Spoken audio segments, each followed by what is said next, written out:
Le pigeon voyageur, une race de rêve qui arrive à parcourir plus de 700 kilomètres en une seule journée. Et nous, on travaille avec le pigeon voyageur, qui est donc une race voilà, issue de beaucoup de croisements, et que la race est standardisée donc, au niveau international. Voilà, le pigeon voyageur, c'est une race qui fait donc, des voyages d'un point à un autre et qui peut faire donc jusqu'à 750 km donc la journée. Je suis de passage au Sénégal depuis 2 semaines, venant d'Égypte. En Égypte, on a une longue histoire de pigeonniers depuis l'ancienne Égypte. Et souvent, on les trouve d'un côté dans la campagne, dans le delta du Nil, donc entre le Caire et Alexandrie, la côte, mais aussi en Haute-Égypte. Et sinon, on le trouve de plus en plus dans les villes, dans les quartiers populaires, sur les toits. Dressés, ils arrivent à réaliser des performances insoupçonnées. On sélectionne des races qui peuvent être apprivoisées, qui peuvent être dressées, à faire donc des chorégraphies. C'est les races que je viens donc de citer, à savoir donc les rouleurs galactiques, les culbutants espagnols, les culbutants danois.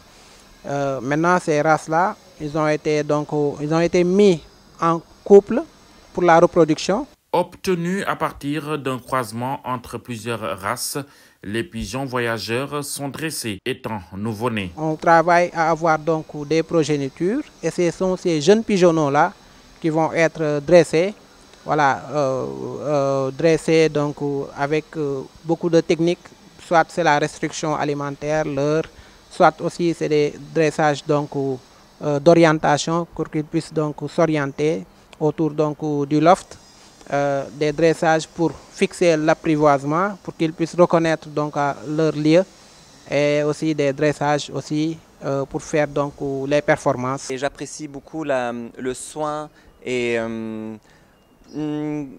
voilà comment dire, la nourriture qui se prépare pour donner manger aux pigeons. J'aime beaucoup la convivialité entre les colombophiles quand ils se retrouvent sur le toit. Ils se laissent aller un peu. Voilà, c'est une activité qui détend. Tout un art qui nécessite amour, patience et technique.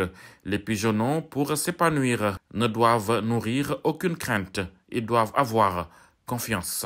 Tout se joue lors du dressage, mais aussi lors donc, de la confiance qu'on donne aux pigeons, voilà, pour qu'ils puissent exprimer donc, leur joie donc, de vivre donc, au niveau du pigeonnier, qu'ils puissent exprimer aussi donc, leur bonheur et, et faire aussi en même temps donc, ces chorégraphies. Moi, ce que j'aime surtout, c'est de regarder à l'heure du coucher de soleil, quand les pigeons s'envolent, et voir un peu les chorégraphies des pigeons. Et surtout en Égypte, souvent on a des drapeaux que les gens font comme ça pour rappeler les pigeons à un moment donné. Et comme ça, ils rentrent à la maison.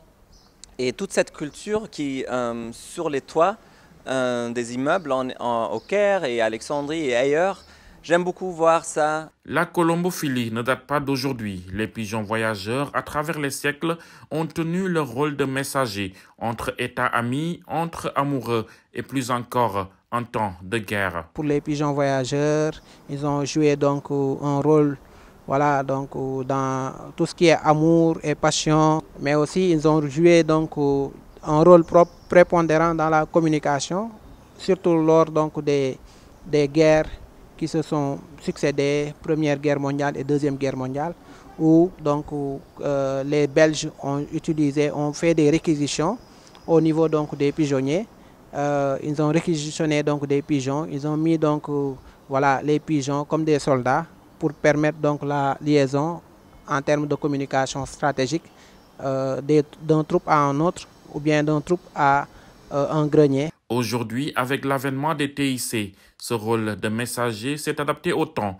Le pigeon voyageur sert à collecter des informations. Pour le moment, c'est un rôle qui est un tout petit peu délaissé avec les nouvelles techniques de communication et d'information, parce que par rapport à la vitesse, par rapport aussi donc à tout ce qui est atout, voilà, donc pour les pigeons voyageurs, ce rôle-là a tendance à disparaître. Maintenant, bon, ce rôle-là est substitué par les colombophiles, c'est-à-dire les pigeons voyageurs qui quittent un lieu de lâcher pour rentrer donc chez le colombier, chez le colombophile. Lui donne beaucoup de renseignements lors du vol.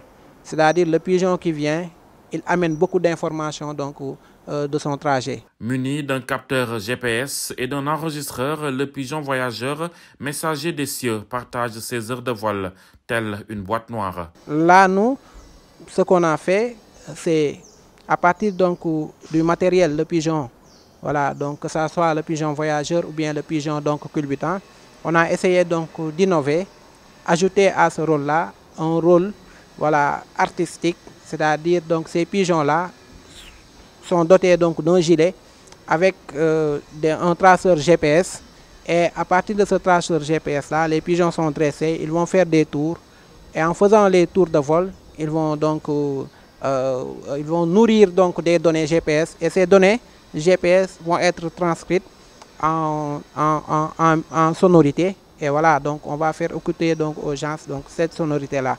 Voilà, donc ça c'est un rôle de plus donc qu'on a utilisé pour les pigeons voyageurs ou bien les pigeons en tant que tels, mais il y a d'autres rôles hein, donc de photographie, et cette expérience là pourrait donc voilà, nourrir d'autres expériences ou bien d'autres types de recherches, voilà, par rapport à d'autres aspects, voilà, de l'environnement, de la pollution, pourquoi pas, ou bien de la température, l'hygrométrie. Tout ça, ça peut être mesuré à partir donc de ces volatiles. Fidèles comme un chien, ces pigeons, une fois apprivoisés, reviennent toujours à la case départ, même fatigués ou perdus.